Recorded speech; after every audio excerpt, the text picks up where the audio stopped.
Okay, in order to factor trinomial when there's no number in front of x squared, you make two sets of parentheses. You split up your x's. The first term you always bring into the first set of parentheses. Now everything here is positive, so that means everything stays positive. And then you work backwards. The factors of 10 that when you subtract them equals 7 are 5 times 2, and you always have to put the biggest number first.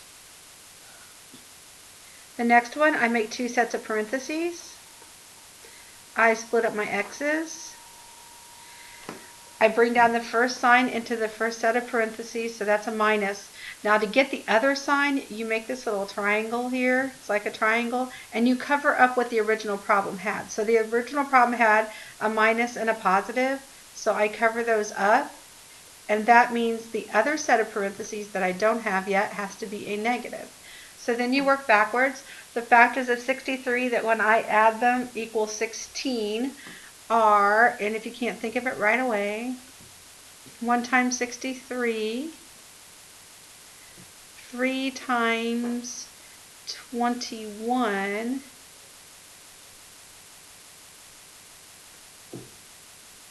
7 times 9. That's it right there. The biggest number comes first, so 9 and then 7, and you're finished. So this next one, I make two sets of parentheses. I split up the x's. The first sign goes into the first set. The original problem had a negative and a negative, which means this one has to be a positive. The factors of 30 that when I subtract them equal 1 are 6 times 5. Biggest number first. The next one, I make two sets of parentheses. Get it over here. I make two sets of parentheses. I split up my x's. The first sign comes in the first set of parentheses. The second sign, the original problem had a plus and a minus. So that means this has to be a minus over here. The factors of 63 that when I subtract them equal 2. 9 times 7. And the biggest one comes first. Number 5, I make two sets of parentheses. I split up my x's. Everything's positive, so everything stays positive. And the factors of 3 that when I add them equals 7. The factors of 3 are only 1 times 3, and that doesn't equal 7. That means this cannot be factored, so your answer is just prime.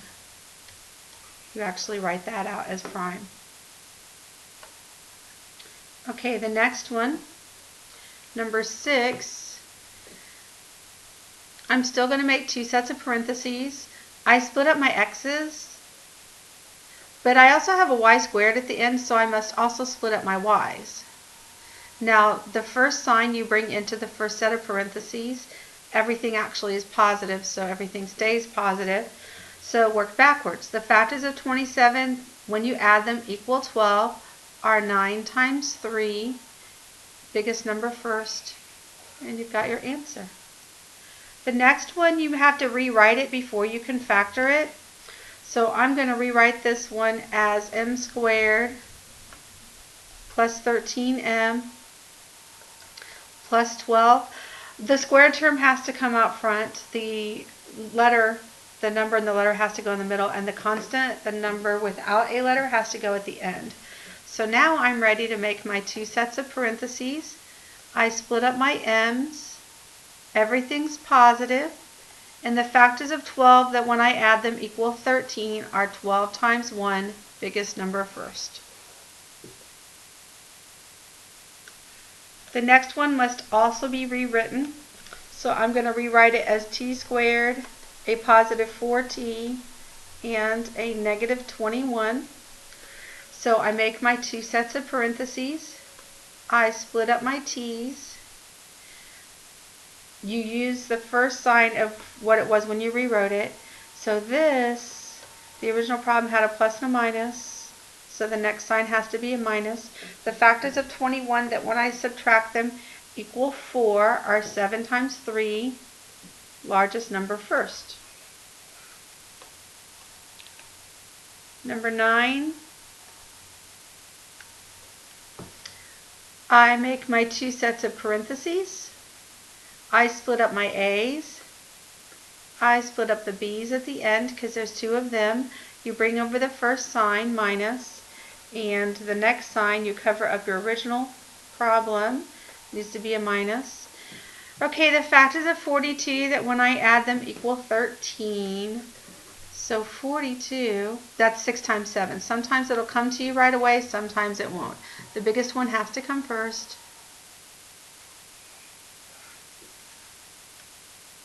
Okay, the next one I noticed that it says to factor out the GCF first. So you have to look and see what you can take out of all of these. I can divide all of these numbers by 4, and I can also take an x out of each one. So if I have a 4 and 3 x's, but I took a 4 and 1 x out, that's an x squared, and then a minus sign. And 16 divided by 4 is 4, and I had 2 x's here, but I took 1 out, so that's 1 left, plus sign. 12 divided by 4 is 3, and I took the x out. Now I can factor what I have in the parentheses. The 4x stays in your answer. You make 2 sets of parentheses. You split up your x's evenly. First sign comes down. The second sign, since the original problem had a minus and a plus, the second sign is a minus. And the factors of 3 that when you add them equal 4 are 3 times 1. So that entire thing, including the 4x you took out at the beginning, is your answer. The next one,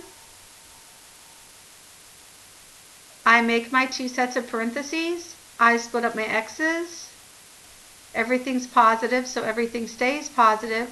The factors of 60 that when I add them equal 32. Let me see. 1 times 60. 2 times 30, there it is. The biggest number first, 30 and 2. So x plus 30 times x plus 2 is the answer. Number 12 says to factor out a GCF, greatest common factor, but there isn't one. So let's go ahead and just make our 2 sets of parentheses, split the r up. Write down the first sign, which is a minus. The second sign, since the original problem had a negative and a positive, the second sign must be a negative. You work backwards. The factors of 21 that when you add them equal 10 are 7 times 3. Biggest number first, and you're finished. Number 13. Number 13, there's nothing in common that I can take out, so I make my 2 sets of parentheses. I split up my x's. I split up the y's at the end. I bring down my first sign. So the original problem had a plus and a minus. So that means I get a minus for this one. The factors of 3 that when I subtract them equal 2 are 3 times 1, the biggest number first. That one's finished. Okay, number 14. I make 2 sets of parentheses. I split up the w's. I bring down the first sign. The second sign, since the original problem had a negative and a positive, the second sign is a negative. And the factors of 21 that when I add them equal 17. Let me see, 21 is 1 times 21, that adds up to 22. And 3 times 7, which adds up to 10. And that is it. So this one will not factor, so it is prime. Okay, the next one. I can take an x out of each one of these. So that's good. If I have 3 x's and I take 1 x out, that's 2 left over. So x squared minus sign. A 17 and 2 x's, I took an x out. So that's a 17 and an x left over minus sign. A 38 and an x, I took the x out. So that's a 38 left over. Now I'm going to see if I can factor these. I need the factors of 38 that when I subtract them equal 17. So before I make my 2 sets of parentheses, I'm going to make sure that I have a combination that's going to give me that. 1 times 38, well, you get 37 when you subtract those. And 2 times 19, there it is. Okay, so you make your 2 sets of parentheses, you split up your x's, bring down the first sign. The original problem had 2 negatives, so that means this one has to be a positive. And we said 19 and 2 work, you have to put the biggest one first so that you get your signs correct. So that's the answer to number 15.